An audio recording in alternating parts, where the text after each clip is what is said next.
Aquí en Economía para Todos vamos a hablar inmediatamente de un tema muy importante que significa o implica esto que es el hostigamiento sexual en el ambiente laboral. ¿Qué entendemos por hostigamiento sexual? ¿Cómo actuar cuando de repente nos damos cuenta que ocurre esto en nuestro centro laboral? ¿Es causal de despido un hostigamiento sexual? ¿Tiene que conformarse, digamos, una comitiva dentro de la empresa? ¿Qué dice la ley al respecto?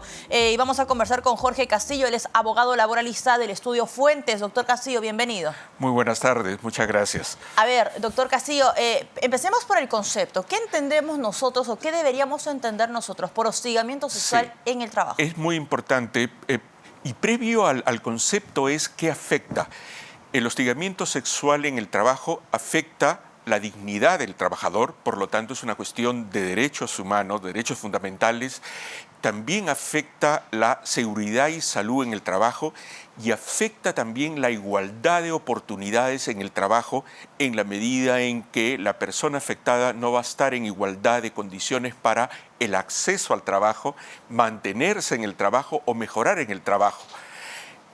De ahí es que podemos definir, ya sobre esa base de la importancia, que el hostigamiento sexual es o consiste en conductas de carácter sexual o sexista. Esto es bien importante, porque lo sexual es lo que está determinado a lograr un contacto o favor sexual con una persona, pero lo sexista es totalmente distinto. Lo sexista implica un trato o una percepción peyorativa sobre la base de prejuicios del otro sexo, ¿no? Es como, por ejemplo, decirte, hijita, mamita, doctorcita, tú no puedes esto, ¿por qué no te quedas en casa?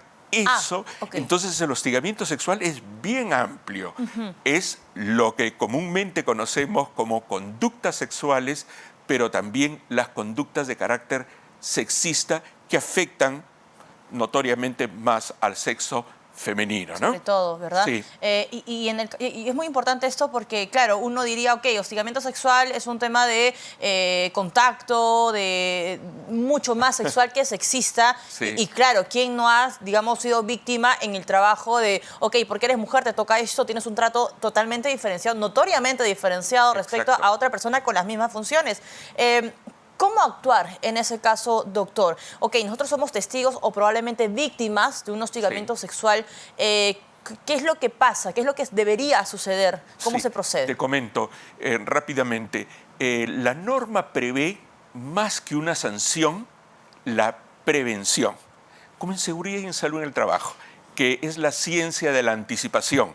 Antes que curar o antes que es mejor prevenir. En este tema también es educar e informar, concientizar a los trabajadores, a todos, directivos, trabajadores de todas las áreas, porque el hostigamiento sexual no solo es del quien tiene mayor posición en la empresa, puede ser en ambas vías o entre pares.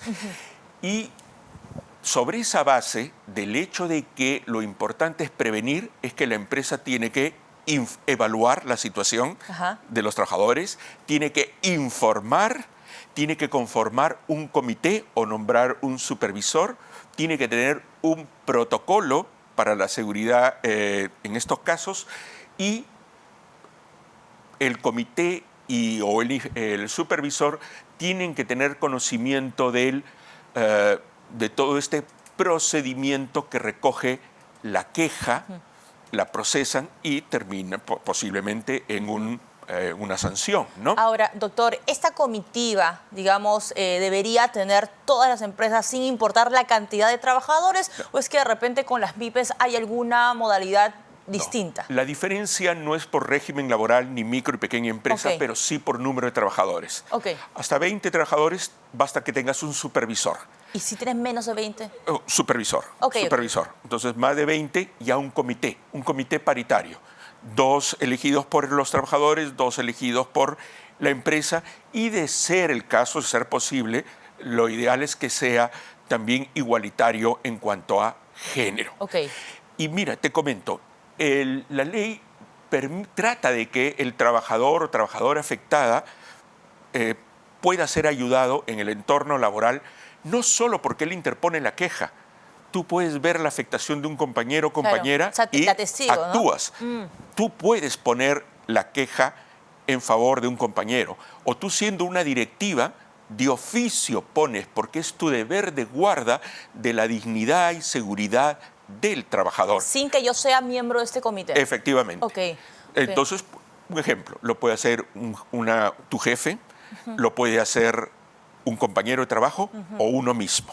Ahora, Interpuesta la queja, que aquí también prima un principio de informalismo, que no es lo mismo que informalidad. Ok. No es falta de forma, sino supeditar las formas a lo que se quiere lograr, que es la protección. Entonces puede ser verbal, puede ser por la intranet, puede ser llenado un formato, etcétera. La cosa es que se pueda llegar a la queja y tienes que saber, por eso es importante la prevención, tienes que saber con quién te quejas. Si no lo sabes, lo haces a tu jefe directo y tu jefe directo lo traslada a Recursos Humanos. Ok. Y Recursos Humanos hace dos cosas en forma inmediata. Ok. Brindarte canales de atención de salud médica o psicológica Ok. y también darte vías de protección. Por ejemplo, cambiar de turno al supuesto agresor, ¿Qué pasa rotar. si ¿no? es tu jefe directo y hay un contacto constante con Sí. esta persona que es acusada, digamos, de acosador, de hostigador? Ya, que es lo que se trata, porque tú no vas a quejarte ante tu jefe, sino ante Recursos Humanos. No, a lo que voy, doctor, es... Al gerente general, por ejemplo, al dueño de la empresa. Cuando yo denuncio, por ejemplo, a mi jefe directo por hostigamiento, Muy ¿él bien. es separado de su puesto? Puede ser, para depende, evitar. sí. Por eso las medidas tienen que ver con cada caso concreto. Ok. Si no tienes una ubicación física junto con él, lo ideal es la separación, ¿no? Un cambio de turno. Y en todo caso, cualquier medida tendría que afectar al supuesto hostigador. Claro, y no a ti. no revictimizar. a No la revictimizar, persona. que es muy, muy, muy importante Claro. lo que mencionas. Entonces, lo cierto es que la víctima y el supuesto hostigador van a continuar trabajando en el centro laboral. Esto va a depender mucho de las Del reglas caso, que tengan las comitivas. Depende del caso. Ok. Porque podría suspenderse también al supuesto... Como una medida de... Como una medida de protección. De protección. Hay que evaluar cada caso. ¿Cuánto debería tomar, digamos, desde que la comitiva de recursos humanos, toma conocimiento, hace la evaluación, el recojo de información y toma una decisión final? Son entes separados. Recursos Humanos recibe la queja, comunica al Ministerio de Trabajo y se abre una especie de expediente Ok. donde entras a un, ¿cómo le llaman? Una base de datos. Plataforma. Ok. Una plataforma donde entras y dices, tal persona hostigó, ¿a quién? ¿Qué medidas hemos tomado? Cierras. Luego, ya internamente, La comitiva. tú trasladas, Recursos Humanos o la que haga sus veces, traslada la queja al comité frente al hostigamiento o al supervisor. Ok.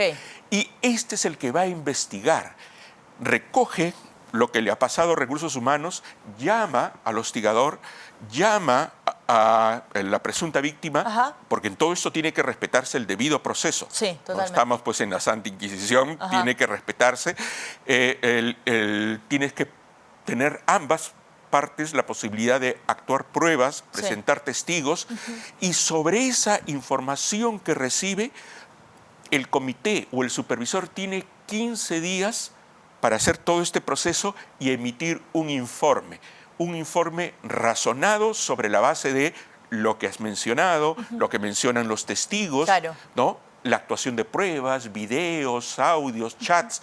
Ahora que vivimos en un mundo de la digitalización, Ok, de las redes, etcétera, ¿verdad?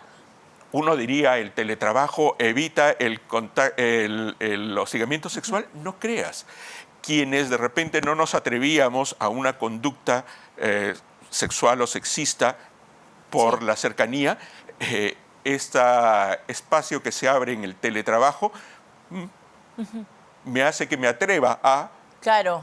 molestarte, decirte, presionarte, etcétera, ¿no? Doctor, ¿es causal, ya para ir cerrando, es causal de despido, digamos, un hostigamiento sexual dentro del ámbito laboral? Puede serlo, puede ser. Termina el comité, emite su informe y el informe determina si encuentra responsabilidad o no y se lo entrega a Recursos Humanos o a la oficina que haga sus veces y a su sobre esa base llama a las partes, les dice, esto dice el comité, hagan sus alegatos. Y como conclusión, el Recursos Humanos puede sancionar con una llamada de atención, Claro. con el hecho de tomar un curso. ¿Y el más o severo es? el más severo, Es el el despido. Y una cosa más, Sí. sabes, con la modificación del Código Penal, estas conductas pueden configurar también un delito.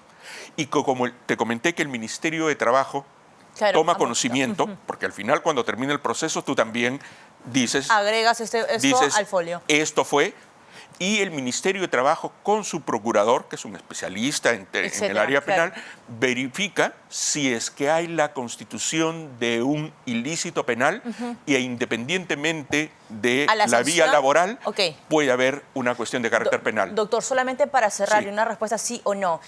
También se puede aplicar o ir a esta comitiva o qué sé yo, estos pasos, si es que este hostigamiento se da, por ejemplo, fuera del edificio, fuera Sí. del ámbito laboral, Sí. de repente, una fiesta, digamos, de relacionamiento. Qué importante tu pregunta. La cosa es que el nexo Ajá. entre el hostigado y el hostigador sea el trabajo, de tal manera que puede darse Perfecto. fuera de jornada, fuera de local, ¿no? Perfecto. Y a cualquier hora. Perfecto. Doctor, muchísimas gracias. Ha quedado bastante clara la explicación. Encantado. Jorge Castillo, abogado laboralista del estudio Fuente.